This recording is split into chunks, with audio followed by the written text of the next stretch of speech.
तर विविध सरकारी यंत्रणांचा आपापसामध्ये समन्वय नसला की सामान्यांचे कसे हाल होतात याचं भयावह उदाहरण आज पुन्हा एकदा समोर आलंय।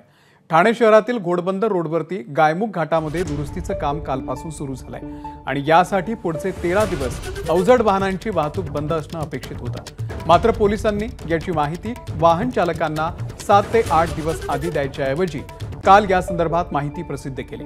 त्यामुळे 90% वाहन चालकांना या दुरुस्ती संदर्भात माहितीच नाही।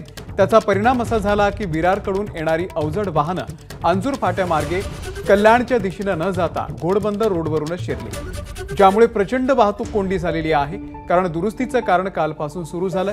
या दुरुस्तीसाठी एका लेनमधून दोन्ही बाजूंची वाहतूक सुरू आहे, ज्यामुळे हजारो वाहनं खोळंबलेली आहेत।